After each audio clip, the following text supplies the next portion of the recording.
Hello everyone and welcome to the FPL Cougars show. I'm Chris. I'm Kieran. And today we are previewing Game Week 3. In this show we'll be analysing each upcoming Game Week fixture, predicting the potential key players, differentials, and work out where those clean sheets might come from. We'll be discussing captaincy, revealing our teams. Spoiler, I played my wildcard. We're also going to talk to Kieran's planned transfers and actually made transfers, as well as our Cougar Cup picks and answering some of your questions. But before we get into the show, we just want to take a quick moment to say if you haven't subscribed to us on the platform you're currently watching or listening to us on, then you should do that right now. Because Kieran and I, we're going to preview every game week this season and it'd be great to have you with us. I should also say that we're very active on Twitter and you can find us there at FPL Cougars. Now let's get into the fun stuff. Kieran, let's talk about Game Week 2 and let's have a look at your team. A fall from grace, wasn't it, from the heady heights of last week of 91.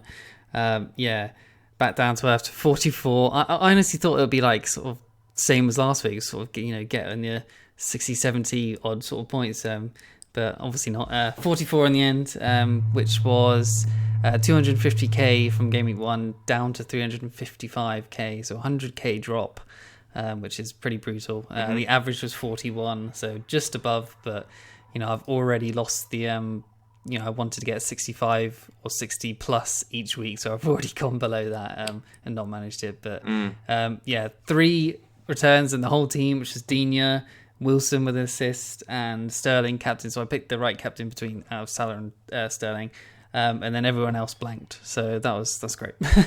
Lundstrom on the bench for 14, frustrating, but I'm sure you're more annoyed about that than I am. Yeah, so everyone who watched last week's show knew I was like so keen to play him over Perez. And I even looked into it on the Friday evening. I was thinking like teams just don't do well at Stamford Bridge. And can I really see Perez getting a goal there to match Lundstrom? In the end, I sort of didn't go through with it. Left Lundstrom on first bench. As soon as you text me on Sunday saying Lundstrom's only gone and bloody scored. And then he held out for that clean sheet, and then I just knew that 4:30 kickoff, I was like, I can't even watch Perez now because he's going to disappoint me. And he was poor by his own standards as well, wasn't he? Mm-hmm. Yes. He was, yeah. So we ended on the same score despite having 3 different players. So I had 44, Sterling captain, Salah vice, and pretty poor game week, really. So should we jump straight into the Cougars Mini League and see who actually did do well? Yep, so manager of the week was Tuvar or not Tuvar, Abdul Vala Mohammed, who got 85 points, played his wildcard, Game Week 2 wildcard quite early, but obviously worked out quite well. 85 points, overall rank of 9,901, which is very, very good after Game Week 2, and 21st in the Cougar Cup League, so doing really well. That is good. Well done. And he left Lundstrom on the bench. Yeah, he did. Could have had even more. Oh, that's a mega score. Yeah, I quite like the look of his team of Manny Martial, Sterling and Rashford. It's pretty good front line there. Yeah. All right then. In our sort of Cougar Cup game we've got going between us, that's where we choose a player that we don't own and is a bit of a differential, and we're sort of doing this on a month-by-month basis. We are not doing very well, are we? No. So we're not. This week you had Pepe, I had McGinn. Pepe, what did Pepe do? I honestly thought he'd start, but he obviously didn't. Emery roulette once again. Came on at half-time, I think, and got 1 point. Didn't do much else, so shame. And John McGinn notching up with 2 points. It sounded like he had a pretty decent game by all accounts, but just didn't. Didn't get any returns. So that sets the score at what now? Sorry. I think I'm on 3 and you're on 4. Okay, so we've got 2 games to go before the international break, and perhaps we'll do the first roundup then. Yep. Cool. All right, well, let's move right on into our Game Week 3 preview. Do you want to start by talking about the wildcard I've played and our transfers before at the top bit? Because it's quite exciting, isn't it? Oh, yeah, let's go for it. Yeah, let's do it that way round. So, your transfers, who were you most irritated with at the end of Game Week 2 and what sort of forced your hand? Perez, I think he had to go. He was going to drop as well, and everyone's getting rid of him, and he's just been absolute crap for the first two weeks. And hindsight, he's just been a bit of a bad pick. They've got 2 good fixtures now, so it's a bit of a shame to get rid of him, but he just hasn't been performing. Leicester haven't looked great in front of goal, so he had to go. And then wanted to get onto Martial with their good fixtures coming up for United. So I've done 3 moves in the end, a -4, I wouldn't say definitely do that if you don't want to. I wouldn't usually do it, but I did the same thing last year with -4 in Game Week 3, and it worked out really well. So I've got on the Pukki train, the Pukki party. So who did I get? Yeah, I got rid of Greenwood for Pukki, Perez to Cantwell, which gave me the money to get Pukki. And then who was the last one? Sigurdsson to Martial, which gave me the 0.2 extra that I needed. Converted to 4-3-3 for this week, and down the line I'll probably downgrade one of Jota or Wilson to get back to a 4-4-2 and try and get KDB on or something. Yeah, I was going to say, because you've rejigged your formation a bit, haven't you, to opt with 3 strikers now instead of the 4 midfielders as you started off with. Yeah, giving Jota Burnley at home at least, I think. Hindsight, he's been a bad pick to start with as well. Probably shouldn't have bothered, but he's had the fixtures for their sort of style, hasn't he? They're counter-attacking, but he just hasn't performed. Burnley at home, fingers crossed. Yeah, Burnley have got a pretty poor defensive away record, but I feel like the Europa League is probably is taken out of Jota at the moment. And, maybe. And he's just sort of playing well in the Europa League game, so not turn it on in the Premier League. So let me just run through my wildcard. I haven't actually made a ton of changes, but I was worried that prices were going to get away from me, really, and I sort of wanted to move a bit of money around. So Liverpool's sort of defensive performance is just alarm bells start of this season. They're fair enough, they're top of the league right now, but their XG against Southampton was something like 1.98. I think their most XG in a single game last season was about 1.45. So the fact that it's worse, they conceded that goal against Norwich, they're just worrying me. So I've sort of used the player I really wanted after game week 2 was De Bruyne, because we watched that game on Saturday night, Man City against Tottenham, and I just love watching him play football. He's just so exciting, and that's what fantasy is all about. So I had to get De Bruyne, and initially the moves to get him in were to downgrade Robertson or Alexander-Arnold for Wan-Bissaka, and downgrade Wilson to a 6.5 million striker, and then upgrade Fraser to De Bruyne. Since that happened, Martial's sort of shown his hand as well. He looks like really great value, and I think just due to the amount of Man United fans that watch games, I could see if Martial has another big week this or next week, and he's got the fixtures and the form to do it, his price is going to shoot right up. So I feel like he and De Bruyne, Wan-Bissaka are all sort of prime candidates to just keep rising. Start of this season, I sort of feel like it's a good way to build a bit of team value there with those players. Yeah, I would have liked to have got De Bruyne, but I'm going to try and hold on to the wild card for a little bit more. I've got like 4 rises, last night from just -4, and keeping hold of the wild card. So I think I'm pretty happy with that. Yeah, no, I agree. I think there's still some changes I want to make. So for anyone that's listening on listening to us rather than watching, so you can see the team overall is Pope, Dean, Wan-Bissaka, Trent, Zinchenko, Lundstrom, Martial, De Bruyne, Mane, Sterling, Dendoncker, Pukki, Jota, and Greenwood. I think probably the only change I'm likely to do now is either downgrade Jota to a 4.5 and go with 4-5-1 with a fifth midfielder of Mount or Trossard, or go for a sort of a 6 to 7 million striker, most likely Ashley Barnes, because his underlying stats are looking tasty, and his fixtures after the next 2 are looking good as well. Righto, should we start talking about the fixtures? Let's do it. Villa against Everton. Do you want to talk about Villa and give us a little insight to them? Yeah, they got decent run of fixtures, haven't they? Everton at home this week, obviously. Then Crystal Palace away, West Ham at home, Arsenal away is obviously not great. But Burnley at home, Norwich away, Brighton at home. All green on the radar pretty much, other than Arsenal. So that looks good. What was their score last week? I forgot again. They lost 2-1 at home to Bournemouth. That's it, yeah. So defence looks a bit leaky at best, I suppose, doesn't it? They gave up 12 shots at home to Bournemouth, 4 on target and 4 in the box against Bournemouth. So, their defence is not looking the best. I would imagine Everton are probably going to score here. But, they only conceded 2 big chances against Bournemouth. And Everton aren't exactly prolific in front of goal at the moment. So it could be a clean sheet for Heaton owners, maybe. Hopefully not, because I've obviously got Digne. Possible tight game, maybe 1-1, 2-0, something like that. McGinn, as you said earlier, looked like he had a good game. 6 shots, 3 on target, 2 in the box, an XG of 0.49, and an XA of 0.18. So 8 shots over 2 games for McGinn at 5.6 now. Yeah, that is good, isn't it? Yeah, I think that's probably a bargain. I think I talked about, I'm probably not going to get him, but across all these fixtures at 5.6 compared to someone like Ceballos or something who's looked pretty good, his McGinn stats are better at the moment. So bargain, and probably should be getting onto him at some point if we're restructuring something like that, or we need to downgrade. He looks good. I really like their fixtures. That away game against Palace, home against West Ham, and then after the Arsenal trip, they've got home games.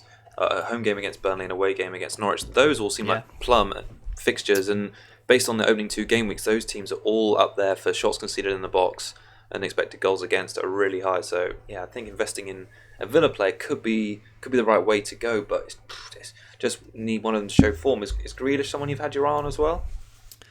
I mean, he looks okay compared to McGinn, but he's got the assist from last week, which is obviously points compared to McGinn, but less shots, 2 shots compared to 6, 0 on target, and only 1 big chance. So I think Grealish looks decent, but for the 0.5 more, 0.4 more now, not really worth it. I think McGinn's probably the better pick long term, to be honest. Yeah.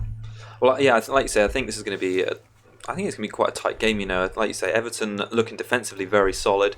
That's 2 clean sheets from 2. Obviously, the only team to do that in the league so far this season. And going back to the end of last season, that's 5 now in 6. They have conceded only 3 big chances in opening 2 games as well. So I think it's I think things are pointing towards Everton another shot. It looks like Dean's going to be back for this one as well. He's been pictured in training, hasn't he? Yeah, that is good. Yeah, he's also really impressive from as well as a defensive side. His attacking output's looking really good. So 3 shots, 1 on target, and touches in the box. I think he had 1 or 2 against Watford in the home game, so he's getting forward really well. I mean, his assist for that Bernard goal was a little bit fortuitous, wasn't it? It was a bit of it was almost like a long pass, long clearance. Bernard did a lot of work, but he's making better chances than that. So he's definitely a player you should be considering for your team if you don't have him. Sigurdsson, obviously a player you got rid of. A lot of people still own him. He didn't do a lot to pass the eye test in the game against Watford. I saw he created 1 good chance for Richarlison, I think, maybe from a set play. So I think it was actually 2. I watched the match today. He had 2 free kicks onto Richarlison's head that Richarlison missed both times, and they were both good chances. So I feel kind of bad for not having Siggy now, but he was the only way I could get Martial in. And Pukki at the same time. So, it had to happen. Martial had 2 and 2. Siggy's done nothing so far. So, disappointing. Hopefully bring him back at some point because I like him. But we'll see. Yeah, I mean their fixtures are still really good. So after this Villa one, they've got Wolves at home, Bournemouth away, Sheffield United at home. But it's just that for me that I need to see more sort of slickness in their attacking play would want to go back to Siggy. Yeah, true. Like we said before, Dina can probably cover it, which he has done so far. Yeah. So, and I wanted to mention as well on Villa, El Mohammadi. Oh yeah. He's the 2nd in the whole game for baseline bonus accumulation. So he's doing something right. That's interesting. Yeah. Tackles, crosses, passes, all that sort of stuff. El Mohammadi, 4.5. Might be a gem if he can keep his place, assuming Gilbert doesn't come back or wherever the hell he is. I don't know. El Mohammadi. Okay, that's one to keep an eye on, especially if they can keep a clean sheet in this game against Everton. Those fixtures, people are going to jump on a player that's going to pick up a bonus for defensive clean sheets. Yeah. Norwich now. It's time to talk about Pukki, isn't it? You and I have both got on him since the last time out. What do we think about his prospects? He looks good, doesn't he? Looks good. I mean, I had to get on the Pukki party, right? This train is going nowhere. I think he's going to continue scoring. He's looked great, to be honest. He's had the most shots on target this season with 7, which is great for a promoted side, isn't it? For Pukki, complete main man. Everything goes through him. He just looks good. I couldn't see him rise more without getting on him. You said he reminded you of Mitrovic last year, but I think he seems much better than Mitrovic, doesn't he? Yeah. Stats were there for Mitrovic last year, and same for Pukki. Hopefully we haven't missed out and we're not chasing these points, but I think he's going to keep going. Defence-wise for Norwich, so the defence has been a complete avoid. I think they've 5 goals conceded, which is joint second worst. 25 shots conceded over 2 games, 19 in the box. So I expect Chelsea's probably going to score 2 or more, I would guess here. So yeah, 15 shots and 8 on target for a team XG as well of 1.78. But then Pukki's XG himself is 1.76 over the 2, so he's most of their team XG, which just shows he's basically the main man. Yeah. But then Cantwell, who nobody had really heard of before this week, 4.5 million, 2.7% owned, 2 assists, XG of 0.21, but XA of 0.74. So it could be a 4.5 gem that we've been looking for. He could even play some games, when Norwich have good ones. Yeah. I'll tell you what, he's worth owning just for the fact he's called Todd. I mean, there haven't been many fantasy players called Todd, so if you can get him in your squad with that name. On a more serious note, their fixtures, a lot's been said about them, the fact them playing Chelsea at home. I actually don't think that's such a bad game for them. Chelsea have looked really suspect. We've seen that Norwich like to go at teams. They went at Liverpool, they create a lot of chances there.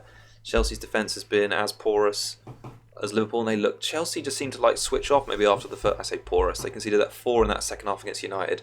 If Leicester had been more clinical, Maddison wasted a big chance. Vardy had a big chance. They could have easily lost that game against Leicester. Not a Pukki captain this week, but yeah, I expect him to pick up some returns. I think he gets 1 goal. I think he'll just return 1, maybe not more. I'd be happy with that, and then he can go mad against West Ham United away. Yeah. Just terrible defending as well. So. We had a question in from Nath on YouTube who said, Nath H1, who said, tempted to keep hold of Pulisic for these runs. What do you think about Chelsea assets in midfield? Is there anyone sort of catching your eye? It seems like there's one's bubbling there ready to do things. I had my eye on Pulisic the week before. I was thinking of Sigurdsson or Perez to Pulisic. Yeah. But against who'd they play again? Leicester. Yeah, against Leicester at home, he just didn't look that great, did he? No. He looked great in the Super Cup against Liverpool, but against Leicester at home, he just didn't do much and got taken off early, which I expect is going to happen to him most weeks, to be honest, because there's Willian, Pedro, there's all those guys ready to come in for him. Even the strikers could probably take his position and go to up top. So not Pulisic for the moment, but I do still like him. If he hits a run of form, then definitely interested. But then there's Mount, isn't he? You've got some stats on Mount. You like him, don't you? Yeah, I do. I think it's a weird, that he didn't start the Super Cup game, so that's sort of my reservation, the fact that Lampard still isn't settled, but it's reassuring to know he's played sort of both 90 minutes in Chelsea's first 2 games. He's actually taken the most shots of any Chelsea player right now, which I think is quite encouraging. So he had 5 shots against Leicester, 3 on target and 3 in the box. Expected goal rate of 0.5 XG, which isn't too bad for him at 6 million, owned by less than 3% of the game. He's a huge differential. And I feel like Chelsea are playing so open at the moment. They need to score goals to win games. They conceded 3 big chances against United, against Liverpool in the Super Cup, and against Leicester. So I'd expect them to give up some big chances against Norwich too, so they're going to need goals to get back into it. And it seems like Mount is in and around that area to pick up those points. And if he's priced at 6 million, I think he might have gone up 6-1 now. But he could be good. I think it's potentially a good time to get him in. Yeah, I like him a lot. I think he probably is going to start these games. Considering Barkley didn't come on at all for him this week, which is a surprise, I suppose. But yeah, I like him. I would like him if I could fit him in. There is just that slight, like you said, rotation risk. But Lampard's had previous with him at Derby, so I think he trusts him, doesn't he? So yeah, if he starts the next game, plays 90, then we should all be looking at him. All right, should we talk about Brighton against Southampton? Cool. I'm really interested in Trossard for Brighton. I mean, he looked really tasty again. I mean, it's West Ham who've been pretty appalling so far this season from a defensive point of view. But Trossard set 6 million again. He's really tempting me rather than a 6.5 million striker. If I was on Wildcard, I would get Trossard for sure. I thought about him as in lots of these transfers for me this week. The Southampton at home looks great for him, doesn't it? Yeah. Obviously, he's kind of short term because he's got Man City away next. But then after that, Burnley at home, Newcastle away, which is 2 great fixtures. Yeah. I really like him. He had 4 shots against West Ham, 1 on target, 3 on the box, XG of 0.48. Goal disallowed by VAR as well, obviously. That was a nice finish, wasn't it? Yeah, and then obviously, had the composure to go and get another one. He didn't want to be disappointed and out of the points. So, yeah, Trossard looks great. Is he immune from Potter roulette? I'm not sure yet. No. I guess we'll see this weekend. Or maybe we won't, I suppose. Southampton at home, he seems to favour him in the home games, doesn't he? See if he starts the Man City away game, really. Well, but you might have already got your points from there. Yeah, well, I think Potter said that he wanted some experience, didn't he, on the first away game against Watford, so I wouldn't be surprised if he plays this one and he gets benched against Man City. But is that just first away one? Yeah. Maybe, I don't know. How slowly does he want to break him in? But I think that is the point, is that there is options there for Potter to go to. Now they've got, obviously, Murray, Locadia, Gross, or Grob, and the other one, Andone, I think it is. So, there's competition in that forward line, but he did look really smart against West Ham. And I actually got to a point, Kieran, where I was watching YouTube video highlights of Trossard at previous clubs just to see what sort of stuff he was offering. So he and Mount have been under real eye test highlight treatment this week. Yeah. You probably can't really go wrong with either of them, to be honest. Yeah. It's a tough decision, though. I feel like they potentially can offer better value than a 6.5 million forward, just because that's that nice 0.5 saving. And that they both look like they're going to get goals this season, so... Yeah, agree with that. I'm also really excited for Callum Hudson-Odoi coming back. I know we've already spoken about Chelsea, but he's been pictured in training as well. Mopé versus Murray, 6 million strikers there at Brighton. He's in the game versus I've completely forgotten who they played now. West Ham at home, maybe. West Ham, that's it. Sorry. Mopé played 49 minutes compared to Murray's. Well, sorry. All right, this is over the two games now. Right, I've got my notes mixed up. Right, over the two games so far, they got 49 minutes for Mopé. I really don't know how to pronounce his name. Murray 138 minutes. So, and then shots, Mopé's had 3 versus Murray's 1, which is obviously for way less minutes. That's good. Big chances created, Mopé 2 versus 0 for Murray. XG of 0.72 for Mopé versus 0.03 for Murray. Wow. So, in my opinion, only amount of time till Mopé gets the starting position or starts the game over Murray. Murray's getting old. It's only amount of time. Yeah, like I said last week, I really do like the look of him, and that goal every other game, pretty much at any club he's been at since he was in the French under 20 squad. It looks like he's going to continue. I actually think this is going to be probably Brighton's sternest test so far this season. The Southampton have come off a very good pre-season, what we both thought, and then they got walloped at Burnley. They put up a good fight against Liverpool there, like I said at the top of the show, XG of 1.9, so I feel like this is going to be a close game, but they've not won in 7 Premier League games now. I wonder if that's mentally affecting them. Adams looked like he played well again against Liverpool, 2 shots, 2 in the box, 1 big chance. He had 5 touches in the box against Liverpool, more than any other Saints player, so he's getting in the right positions.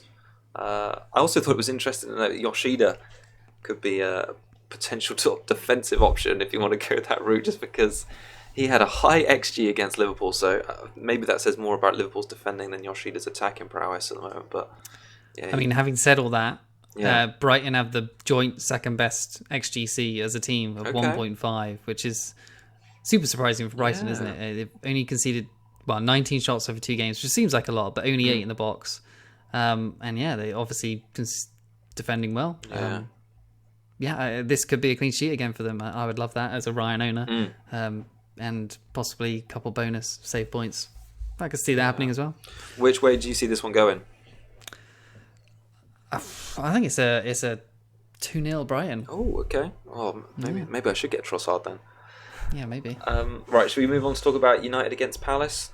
3 p.m. on Saturday. We had a question in from Mohamed Gassim on YouTube, who said, Martial versus Rashford, if I had to go for one, which would you pick? Kieran, thoughts on that? I mean, Martial looks the better choice, personally. I think Rashford played probably better against Wolves, but Martial as a out of position, midfielder playing as a 9, fluid sort of position, isn't it? 7.6 now. I think he's gone up to, or 7.7. I think he's 7.6 still. 7.6. Okay. That's great. You can't really go wrong with that. 2 and 2 in form. against Crystal Palace at home next, who Palace looked terrible. Southampton away after that, Leicester at home, West Ham away. Those fixtures are great. I think you need to jump on it while it's hot. Yeah, I agree. I feel like there's, again, points to be had at United. They've all been priced so very favourably, considering how badly they ended last season. Martial at 7.5. We were just sort of waiting to see if he was going to start games and come good. And the fact that Lukaku's gone, it looks like Sanchez might leave. And if he's not leaving, he's going to be way down the pecking order. The fact that we know Martial's a great finisher, but he's just never had that consistent run in the side. He's not a player that takes a lot of shots, but when he does, he's clinical. So I feel like he's one really where you definitely need to watch him more than read into the stats, because he won't be posting up big shot numbers, but he'll be efficient when he takes them. Yeah, I mean, in that game versus Wolves, Martial versus Rashford, Martial had one shot, Rashford had two. Martial's XG was 0.13, but I think he was unlucky not to get possibly a hat-trick in that game. He had one where he stood on the ball when he was through, and then one that Bolly just sort of nicked off him at the back post. And then obviously that finish for the goal was, it kind of out of nowhere, but great finish, clinical. I think he's going to get goals, especially at Crystal Palace at home. He could even be captain material, Yeah. Well, Palace have been really poor so far this season. They 6 shots on target this season, 2 big chances. They've obviously not scored. They come to Old Trafford with a really, really terrible record. Only won 2 of their last 20 games, with negative goal difference of -28. I barely got anything to say about any of their assets. I think Zaha doesn't look quite up to it at the moment. He obviously had a late back from pre-season, wanted to leave. He was just doing more than any other Palace player. I think if United sort of neutralise him, they've got a great chance of winning this game quite handsomely. I think it was 14 penalty area box touches for Zaha in the Sheffield United game, which was 3 times more than the next nearest player. And I think he's even said on previous interviews, we call Wan-Bissaka the spider in training because no one can get past him. So Zaha, I was going to say that, Zaha's already mentally beaten there when he sees Wan-Bissaka starting. It feels like a good matchup. Nobody can get past Wan-Bissaka. We've seen so far. He's incredible, isn't he? Yeah, we could wax lyrical about him all day. Yeah. He's just passes the eye test every time. He's just, so good. He's just fun to watch as well, isn't he? He is. Yeah, he's good. I feel like a lot of my wildcard picks have been included players I just like watching, which feels quite refreshing and quite nice. So, yeah. And plus, Aaron Wan-Bissaka is nearly 40% owned now. Oh, he's big, and that's massive. Compare that to someone like VVD's who's close to or over 40%.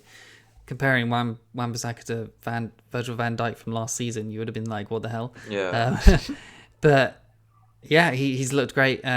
Bonus point magnet, as we've said. I think he was wrongly given a yellow card against Wolves. Yeah. Because he was supposed to be a handball, but hit his shoulder. So yeah, he probably would have got a bonus in that game if he didn't get that yellow card. His XG and XA are 0.0 on both, which is obviously not good at all. But for that bonus point accumulation, slow and steady wins the race. To be honest, so compared to someone like Maguire, who's you can't really bet on those attacking returns, can you? No. And if you want somewhere in that United defence, I think AWB is the way to go. The Spider-Man. Yeah, for sure. No, I'm really looking forward to this one. I feel like this is going to be a big swing for fantasy this weekend. If United can rack up a sort of at least a couple goals to nil performance, I think we're going to see heavy investment next week in players like Wan-Bissaka, Rashford, Martial. So I think getting ahead of the curve or getting in on those price rises could be a really good way to build team value at this stage of the season. Do you think the sort of the news about all the racism against Pogba is going to sway them in a bad way, or do you think they'll take it positively? I think it'll just fire them up. It feels like the collective, or the PR machine in effect of all the players tweeting their support of him, which is it's fantastic to see. So you'd feel like that group mentality is only going to sort of blossom on the field a bit more, and just feel like they're all fighting for each other. But to be honest, I feel like that United are doing that anyway. It felt really good watching the Wolves game. I thought Wolves were lucky to get the draw. I mean, the XG on Neves' shot must have been pretty low. It's an absolutely fantastic goal. But United were in control. If Pogba had finished the penalty off, I think it could have been a comfortable win. I thought they looked so composed, especially in the first half and the start of the second, compared to how they played there last season. So I think United have got the fixtures at the moment, and they've got players at good prices ready to perform. So yeah, high hopes. Yep. Said it before though. We have. Yeah. So we got Sheffield United against Leicester. You and I, so just to recap on Perez, you and I both watched a lot of pre-season of Leicester. Perez looked like he was playing second striker behind Vardy. He was getting in a lot of chances. The first two games, he just doesn't seem as involved. I mean, I say that Vardy's not had a shot on target. I think a shot on target. Yeah, I think he had one against Chelsea. But it seems like Maddison is sort of like emerging as the prime Chelsea asset. I thought he looked involved with everything good Leicester did against Chelsea. He had 6 shots for the season. That's more than any other Leicester player. 5 key passes. He's created 1 big chance so far this season. And if he'd racked that sort of like that 6, basically he hit it like a rugby shot, didn't he? He tried to hit it too hard from like 6 or 7 yards out. If he'd scored there and hauled a goal and assist away against Chelsea with this Sheffield United fixture, and is it Norwich they've got after that in game week 4? Not sure. I have to double check. I have a feeling it's a good fixture. I'm going to double check right now. No, Bournemouth, even better. Bournemouth at home. But I think if he'd just tucked away that huge, I mean, let's say, Kieran, there are big chances, and then there are huge big chances, and that was like a huge big chance. So if he tucked that away and gotten a goal and an assist, everyone would be just wildcarding to get Maddison in, but they're not. Would have been an easy move to him from Perez to get 0.5. Yeah. Would have been quite easy. Would have sorted all my issues out, but now I had to get Perez in the end and get rid of Perez in the end. Sorry, and Maddison does look good. But yeah, compared to Tielemans was big hype in the preseason as well, wasn't he? And Tielemans has not done much at all. So, Maddison looks, if you still want to invest in them, he looks like the way to go, doesn't he? He does, yeah. It's strange that considering all their attacking assets, they've only scored 2 goals or less in their last 3 games. I wonder if that sort of like run at the end of last season where they didn't really have a lot to play for. Rodgers came in. Remember their fixture ticker was like green. It was basically they were just playing teams from the bottom half of the table, and I think they ended against Chelsea, and maybe they had that one game against Arsenal. But I wonder if that all just like tricked us a little bit heading into the summer, and really I don't know, we just don't know enough about how they're playing in an attacking sense. I mean, they've looked strong defensively though, haven't they? So, yeah, I suppose so. Yeah, I suppose you could say that. Talking about strong defensively, we had a question in from Evil Monarch, who said, what do you think of starting Lundstrom regularly? I mean, Sheffield United look good. I think I'm right in saying they've only given up 2 big chances this season. I think you mentioned that earlier as well. Both against Bournemouth, and that's the same as City. Liverpool have conceded 7 by comparison, so maybe it's not a bad idea to play Lundstrom. What do you think? I mean, I'm definitely thinking about it for this game, but I think they kept a clean sheet last weekend. Do I see Leicester being bad enough to not score against Sheffield United? I don't know. Yeah, they kept it clean against Crystal Palace. Yeah, but kept Leicester it clean. I like that phrase. Kept it clean. Okay, sorry. Yeah. But yeah, Leicester are not as bad as Crystal Palace, so it'll be just our luck that we get rid of Perez and he goes and scores. I can see that definitely happening, and me trying to start Lundstrom and Perez scoring against him, which would be double whammy. I'm definitely tempted because they only gave up 2 big chances, like you said, which is just tight against Palace, and they could do it. But can I see Lightning striking twice here? I'm not so sure, really. I'll probably bench Lundstrom personally. Okay. I'm tempted though. I mean, Lundstrom, he's 4.1 now. Defense is out of position, attacking mid. He's not even just a defensive mid; he's an attacking mid. A goal hero last week with 14 points and 3 bonus. So Blades fans aren't going to get their wish of having him dropped anytime soon. No. Unlucky if you benched him this week, and well played if you did start him. So he had 2 shots, 1 on target, 1 on the box, and an XG of 0.45 and an XA of 0.45. That's pretty good, isn't it? Yeah, which pretty good. Comparable to someone like I'll just blow your mind here. Salah versus Southampton, who had an XG of 4.7 and an XA of 0.10. Wow. So Lundstrom is basically matching, if not better, than Salah's stats right now. That is good, isn't it? There's a whole 8 million saving there. It's crazy. It's strange though. If I hadn't have gone into this season like wanting to build like a fairly chunky back 4, I'd almost consider playing Lundstrom there. But one of the things I picked out from like our end of season review last season was I played Doherty at the back, who was like a cheapie, and they just weren't keeping enough clean sheets. and it really ruined my 4-4-2 formation. So I found that having a 4-4-2 formation was crucial if you actually had teams that racked up clean sheet points. It looks like Lundstrom off the first 2 games, basically, although Palace are very toothless, that they could provide a bit of value there, but I'm not sure it's quite right to be playing him full-time in a back 3 or 4. No. In opportune games, I think start him when you've got someone that's, I don't know, you've got like Barnes or something up front playing Man City or something, then start Lundstrom in a game like that. Yeah. When they have a decent home game. I wouldn't start him any away games. But yeah, home games look good because they keep clean sheets at Bramall Lane, can't they? Yeah. But it's a small sample size at the same time. It's only 2 games. It is, so, yeah. Yeah, we don't know for sure if they're going to be that great. No, we got to keep stressing that. The team between the 2 teams beginning with W, Watford against West Ham. Not 2 teams that I've just sort of, I'm like, at the moment. They haven't really got anything going for them, but try and sell me some Watford players, Kieran. I don't know if I really can. No, okay. Jerry D and Deeney have both dropped. So they're 6.4 now, which is interesting. So they could provide value down the line. I don't think you'd buy them right now, but if you have them, and if you've kept hold of them, keep them for West Ham at home and Newcastle away for sure. I think be patient in the next 2. I think there's goals coming for them. Their XG is as a team is 1.66. There's at least a goal or maybe 2 in the next 2, I think. And you just got to hope that's Jerry D or Deeney. And then someone you wrote down in our notes as well was Dawson. 3 shots, all in the box, more than Wilson and King. Yeah. So yeah, there you go. 4.5 million defender. I hate that stat because we both had Wilson. When I saw that, I was like, what? Considering Wilson played 2 promoted sides, I was really irritated about that. That's why I gave it 6 exclamation marks. I haven't really got a lot to say about West Ham. I thought Hernandez took his goal well last week against Brighton. He looked really involved, as Chica can do. So that's 3 shots, 2 on target, both in the box, 2 big chances, and scored obviously that goal against Brighton. Thing is, though, he's back up for Haller. It's either going to be one or the other because Pellegrini seems to like playing 4-2-3-1. It was Lanzini, who I have mentioned a few times, and we both like, who got the assist. 4 key passes in the first 2, assists for Chica.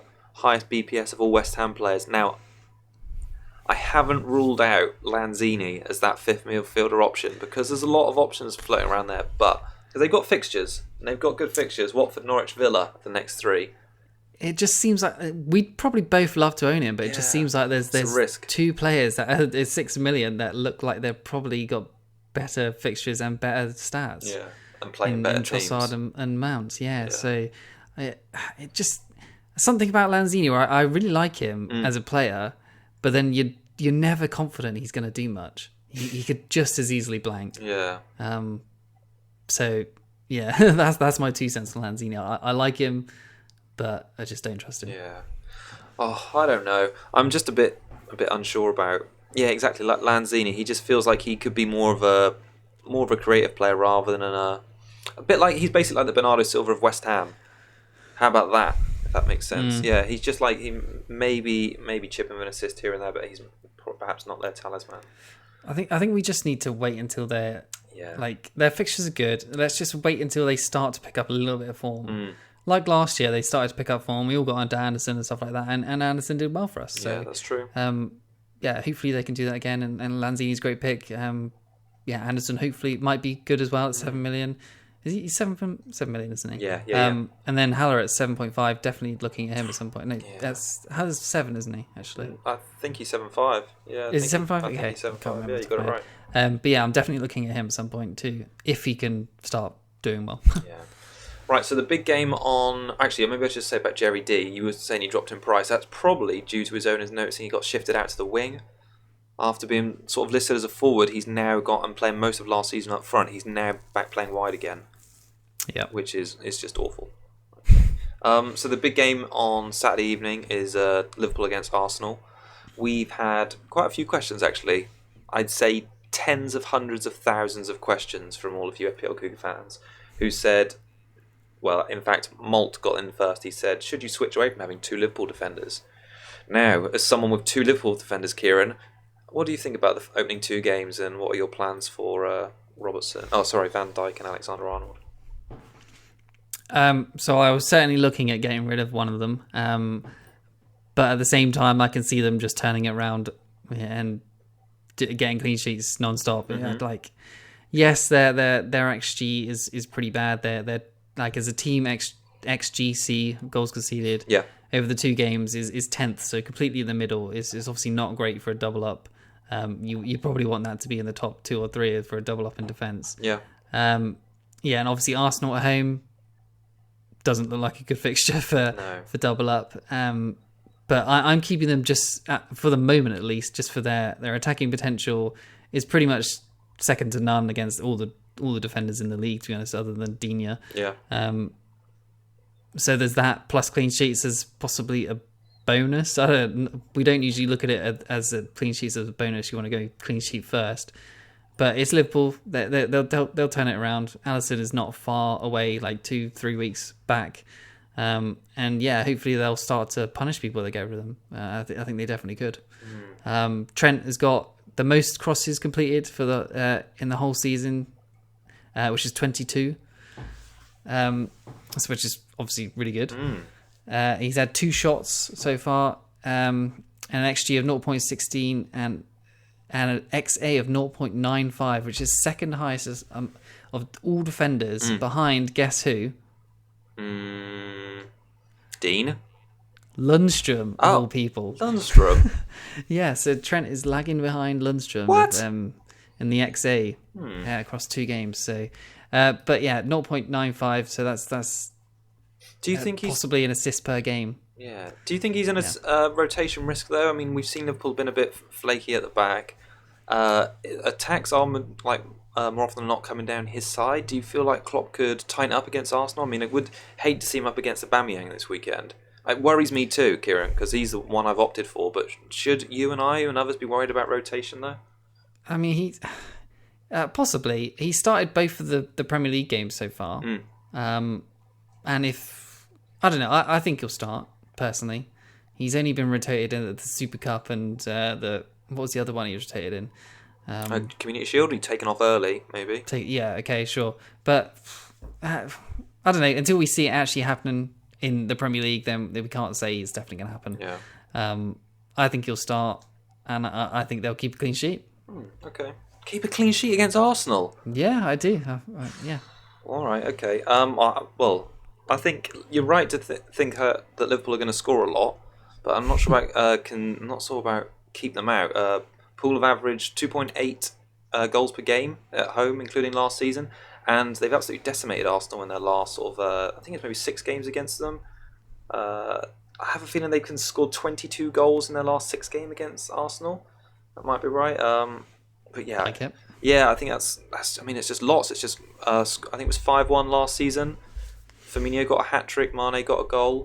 Talking about Mane, he's obviously replaced Salah in my wildcard team. What do you think about them as a comparison? Mane's now outscored Salah for the calendar year quite handsomely. I think he's 15 to 12 now. Well, I say quite handsomely, 15 to 12 in goals.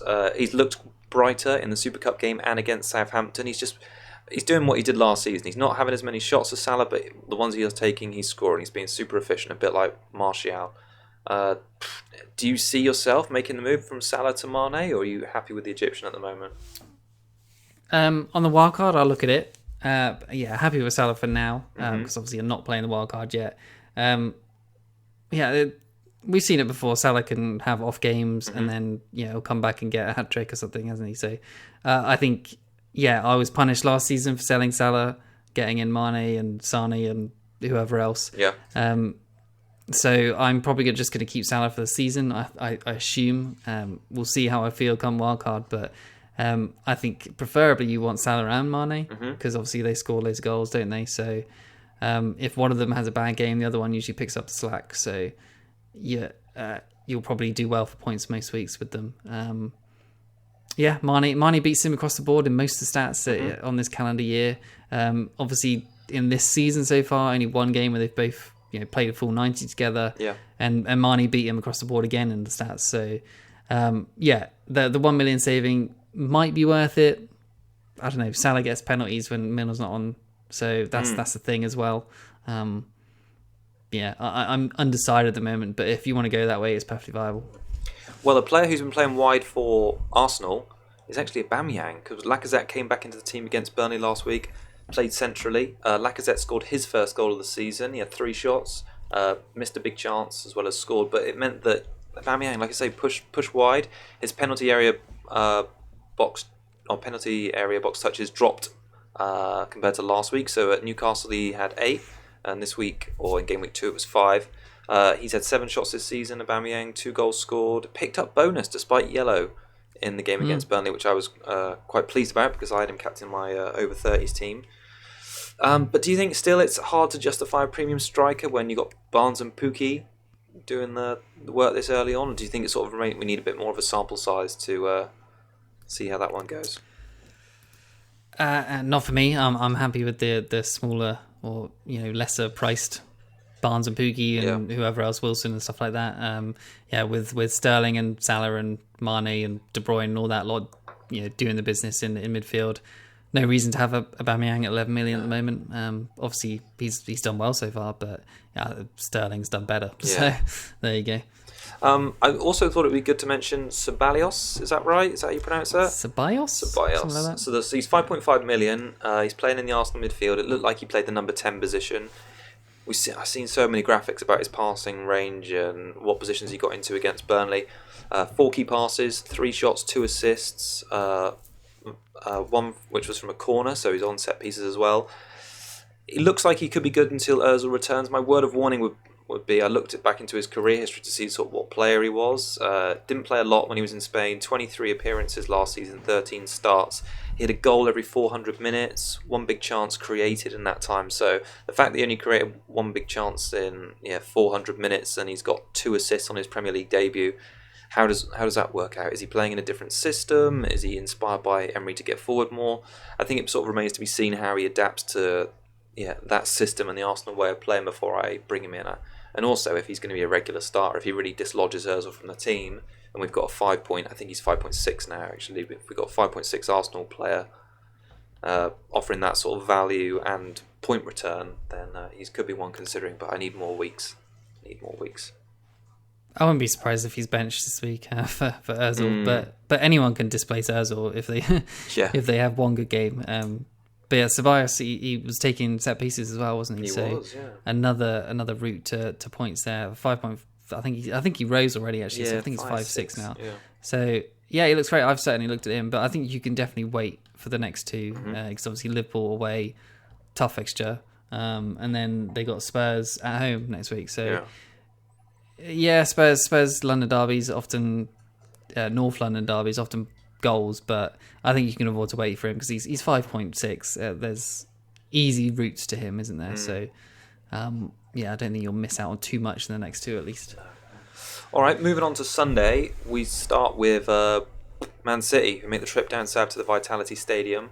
We had a question in from FPL Kiwi Nick, who said, a lot of talk about KDB, but I'll be overlooking Son's imminent return. Now, KDB had a fantastic game in game week 2 against Tottenham, which is pretty much the main reason, and against West Ham, which is one of the main reasons I brought him in. He was everywhere. 9 key passes against Spurs, 3 big chances created, 4 shots, 2 assists. He got max bonus points. His assist threat is much bigger than his goal threat, so really you're paying for almost like 9.6, nearly 10 million for a player who majority deals in assists. No big chances in his first 2 game weeks. How do you sort of see Kevin De Bruyne as a player compared to Son? Do you think you're really banking on him to get assists, whereas Son is more of a goals player? Yeah, I think you nailed it on the head there. But City are scoring so many that KDB can probably get 2 assists at least a game, can't he? Yeah. As we saw last week. So, I like Son as well. Was the reason why I wanted to start the season with KDB, but it just obviously didn't end up doing that. Yeah. And obviously KDB's started really well, hasn't he? And I'm a bit annoyed that I didn't go that way in the end. Son could be great. Are we sure he definitely starts? I would assume so. He's been training the whole time. It's not like he's not been, just sat on the bench. He was suspended, hasn't he? So he's not unfit or injured. Do we assume he comes in? I'm not so sure. I think he might.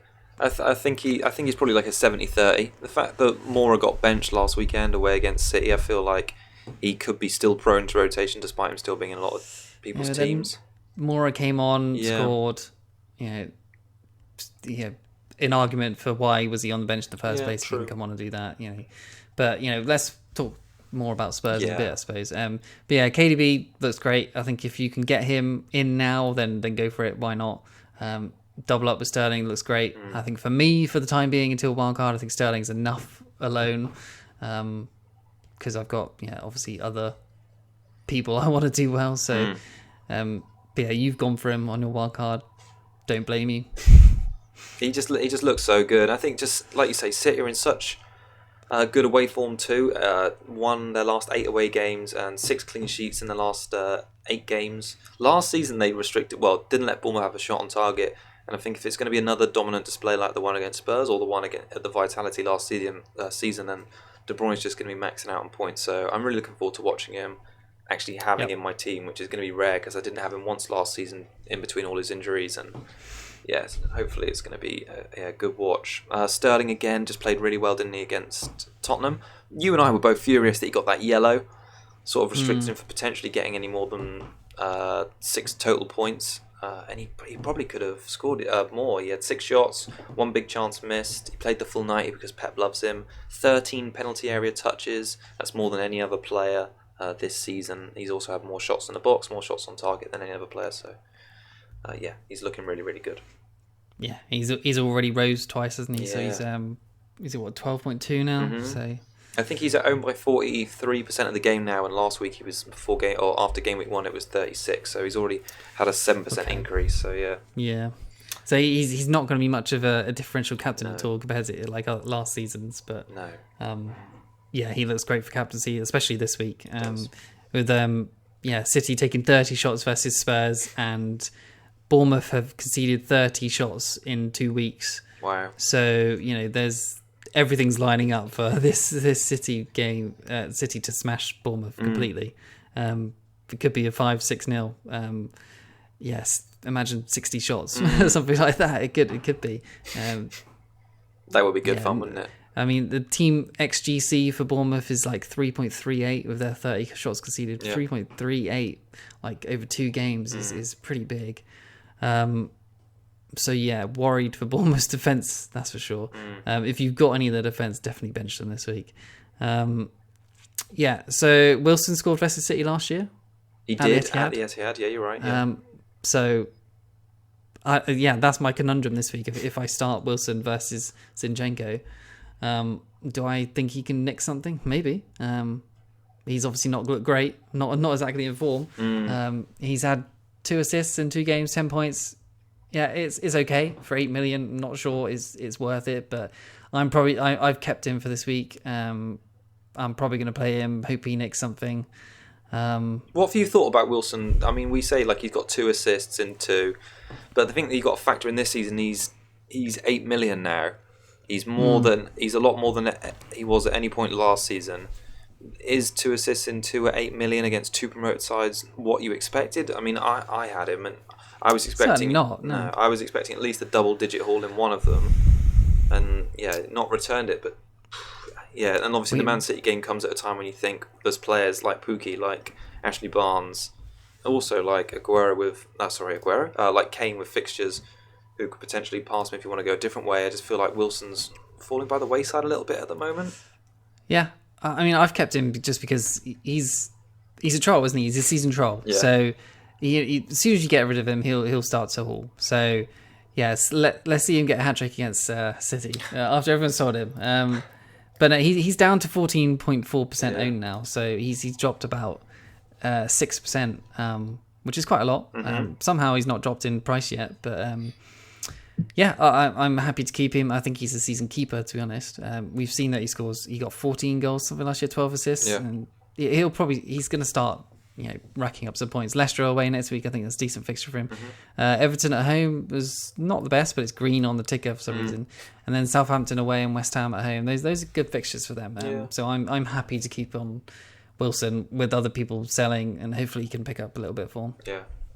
Okay. I just hope KDB and Sterling wrap up like 50 points between them on Sunday. Looking forward to that a lot. I'm happy for. I think Zinchenko might get an assist as well. He had 2 shots. Ooh.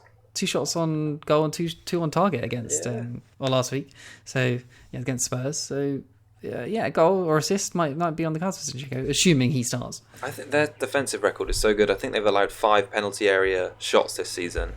I mean, it's amazing they conceded 2 goals off that against Spurs, but the 5 penalty area shots is by far and away better than every other team in the league. So City's defence looks very good. It's because they just keep the ball, wear people out. Spurs against Newcastle, the game which could see everyone rage quit because they don't have Kane in their team, although he's owned by 30% of people. What do you think about Kane with these fixtures coming up? Are you worried as a non-owner?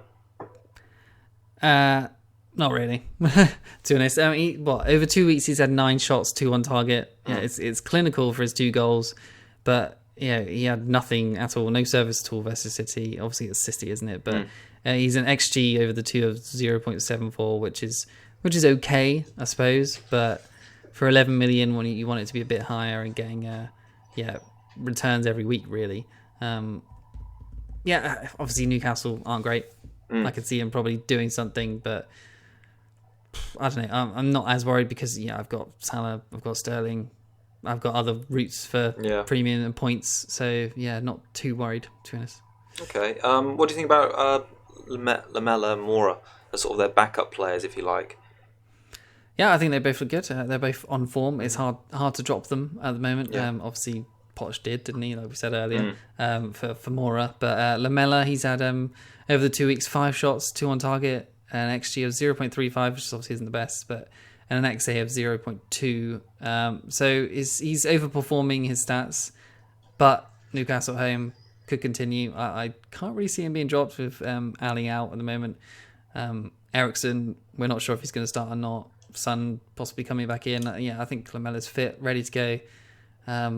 And at 6 million, if anyone had him, has done well. I think you said that Mark Southerns, the scout guy, had him at the start, didn't he? But he had him 3rd on the bench last week or something. Yeah, which is a shame. But very low owned as well. So Lamella, if you want a differential, why not? Like it. I think Newcastle are just here to be whipped at the moment. Like their stats were just pretty appalling against Norwich. 15 shots conceded, 8 on target. I just thought that they just didn't look like they had a lot going for them in the attack either. Joe Linton, he did miss a big chance to be fair, but they analysed it or made it quite clear on Match of the Day just how far apart Joe Linton and Almiron were playing. There was no connection there. It looked really sorry. And also, I don't know if you saw this, but I think it's Paul Dummett, like one of the senior players, came out after the game and said, "Oh, we weren't on it from the warm up. Our warm up wasn't right." Now that's like, to me, that's just like a huge worry. The fact that you've come out to the media and said that the warm up wasn't right. I mean, why not? Just get your warm up right.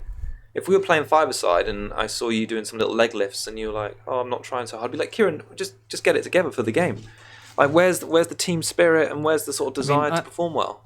I don't know why a warm up would affect you that much in your sort of ambition to play well.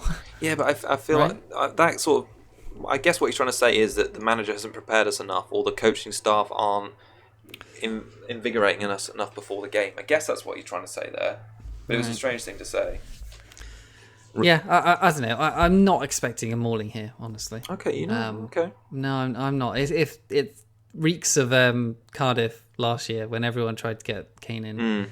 Banana skin waiting to happen. Okay. I think one player, I must say, just to give Newcastle a little bit of credit, I thought Matt Ritchie looked good against Norwich in what was a very poor team. It's a shame. He's a 5.5 million defender. He had 2 key passes. He created, I think it was 3 shots he had. Could be a good option when they get some better fixtures, but until they start showing any form, I'm staying well away from those Magpies. Should we talk about the last game of the game week? Yes. Okay, or another. I think it's another 4:00 one with the returning Europa League team, Burnley, playing. Wolves up against Burnley. Pope, I think, is looking really good as a goalkeeper option in the game. 7 shots saved against Arsenal, nearly enough for a bonus point. That's 10 shots saved in his first 2 game weeks, which is more than any other goalkeeper. I think his bread and butter this season is going to be save points. Highest BPS of all goalkeepers after the first 2 game weeks as well. he's looking really good. You're looking at him and thinking, ooh. Yeah, makes me think I should have started with him, but they've not copped any clean sheets over far, have they? Yeah, that Southampton one was a clean sheet. Oh, they did. Okay, right. I'm happy enough for Brian, but yeah, Pope looks good for Wildcard possibly. Yeah, the BPS is decent, and 10 shots saved is very good. Now I'm really keen on Ashley Barnes. So I've been looking at a lot of players, a lot of numbers, watching a lot of highlights, trying to work out my wildcard's going to be like. I thought Barnes looked really good against Arsenal, continuing on what he showed against Southampton. He had 5 shots versus Arsenal. He had a yellow for a scrap near the end, which is irritating in some aspects, but it also shows me he cares a lot and he's prepared to get stuck in. So I kind of like that in a player. He's had 9 shots so far this season, all in the box, 2 big chances. I think that's only 1 shot fewer than Pukki. XG of 0.38, which is higher than Wilson's 0.31, who has actually got 2 assists. Wilson only 2 shots by comparison. He's the second highest point scorer after Pukki. I think he looks good. I think he can handle the away game against Norwich and the home game against Liverpool as well. I think he's a good option there. I think he's up to 6 now. What, 6? Yeah, Barnes is. I think he's up to 6-6.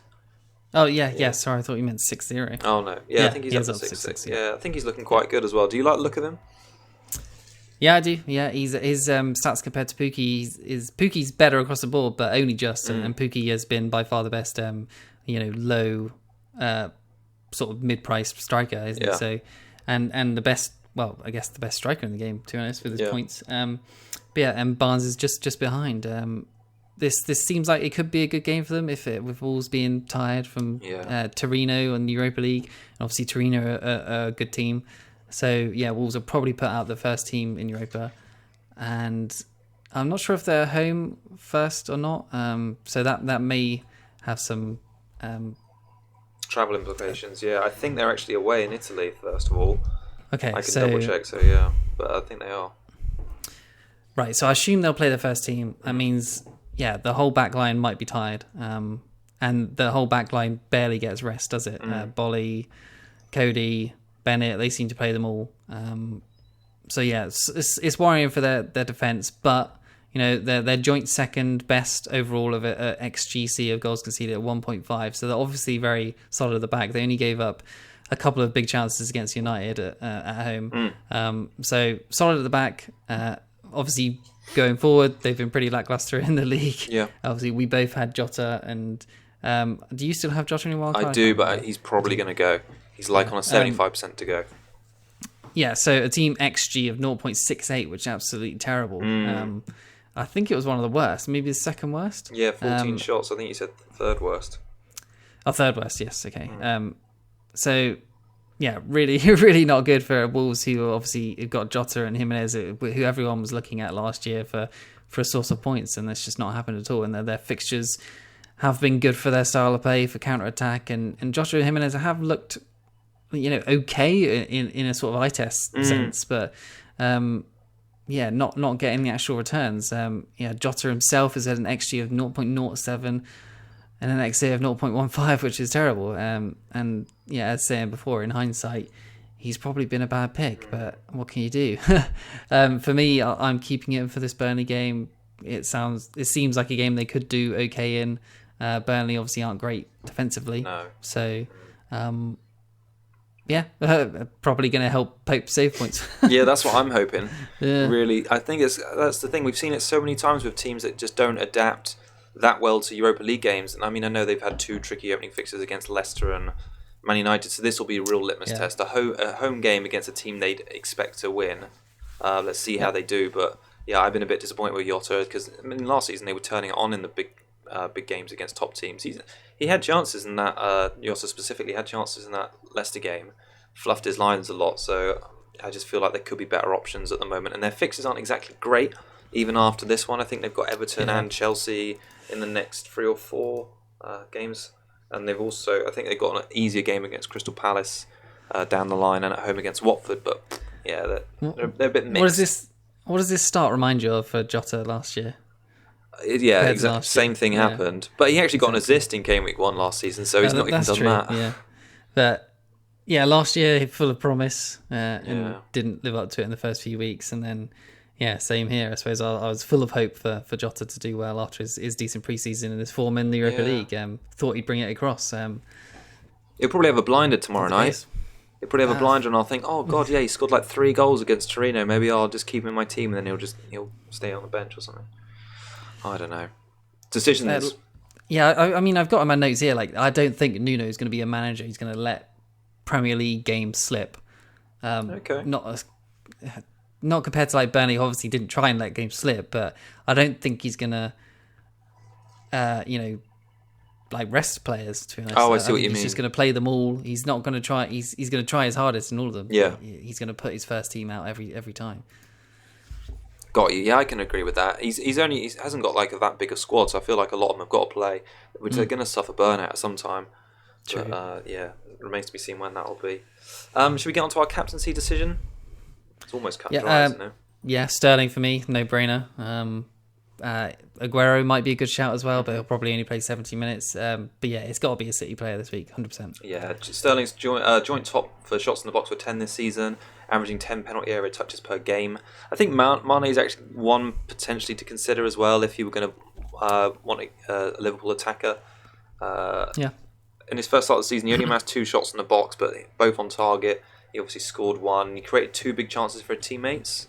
Quite a good rounded performance, and obviously did well in the Super Cup game. So he's in good form at the moment. And like I say about Arsenal, Liverpool have a great home record against them. Scored 12 times in the last 3 home games against Arsenal. That's what stat I was looking for earlier. So yeah, there could be goals in that game. So a shrewd Liverpool attacking captain pick might be decent. Yeah. So we don't really want to talk about it, but Kane has obviously got a good fixture. But we're already just, if we don't mention it, it might not happen. Is that what we're going for? The philosophy? Yeah. Okay. All right. Perhaps if sure. But Kane's a great pick as well. Yeah, I think he completely is. forgot about him, to be honest. Yeah. Well, Magpies conceded 3 big chances last time out and allowed 12 shots in the box. So I mean, if Kane gets that sort of chance at home against Newcastle, we saw how clinical he was against Villa. Took him till late in the game, and he had like eight shots in total, 6 in the box. He scored with 2. So I just feel like, if Kane gets those sort of chances, he is going to rack up a big score. So perhaps if we just don't talk about it, it might not happen, and that'll be fine, won't it? Yep. Cougar Cub picks, Kieran. Can I have yours, please? Should we do clean sheets first? Oh, all right. Let's do clean sheets first. Okay, so I've got 3 written down. Everton, I think, will probably get 1. Okay. If I go back to the fixtures, Just Everton, taking them all. maybe just. Man United, I think, is nailed on. Woo! And then Watford, I'm going to go out on a limb and say Watford, yeah. Because they've been underperforming or overperforming their XGC. So there's a clean sheet coming for Watford, and I think it could be this week. All right, well, I'm going to say Man City going to keep a clean sheet away against Bournemouth. I think the defence is looking pretty rock solid. I think Tottenham were quite lucky to get the 2 goals that they did. I'm also going to go ahead and say Tottenham as well. Quite an easy one. I've probably nailed on. I don't think Joe Linton and so I think there's some clean sheets flying around this week. So there is. Yeah, let's see who you've suggested with clean sheet. Sorry, not clean sheets. Cougar Cub picks. We've just done clean sheets, Chris. God. Okay. It's my turn to pick first, isn't it? Yeah. I'm not sure which one to go for here. You know, there's 2 that I really like. I went risky last week. I'm going to go risky again. I'm going to go Son at Newcastle at home. Were you going to pick him? Yeah, I was going to pick Son. Get wrecked. Oh, God. Okay. We have to do this every week. We like too many similar players. All right, I'll try see if you can guess who my next pick is then, if you think we... Okay, so my second one was Trossard. Oh, no, I wasn't going to pick Trossard. Okay. I'm going to pick Lanzini. That's my Cougar pick. Right. Can't believe. Oh God. Son 1.6% owned. Yeah, I think he's gonna do well. He's a mega differential. Yeah. Oh, so irritated about that. I was thinking Kim's never going to pick Son. Thought you're going to play it safe with someone. I was tempted to get him in my squad, let alone cup pick. All right, had to be there. I'll tell you what. I was also close on a few other players. So Maddison, I was close on. I think Maddison's going to have a good game week. I obviously think Aubameyang might score a couple at Anfield, but you're not so keen on that. He's not under 15%. He's not. No, that's why I couldn't choose him. No. But I just thought he was going to have a good game. Okay, is there anything else we need to talk about? Oh, I think we covered it all. I think we need to do a live show soon. Yeah, at some point. What do you think about a live show soon? Maybe do a game week preview up in a live show. People can comment and let us know if they'd like to see that. I think it would be quite fun. Cool. All right. Well, until next time, it's goodbye from me. And cheers and good luck. Oh, I've not said all the other bit, Kieran. Oh, I'm sorry. Oh, I know. I've messed it all up. I just want to say thanks everyone for watching. We'll be back next week. Please comment on the video if you've got any queries about your team or your wildcard. Kieran and I will try and do our best to answer them before game week 3, which is on Friday night. Yeah, don't forget. I can't believe how badly I've spooned up the outro. All right, until next week, it's goodbye from me. Cheers and good luck. Okay, bye.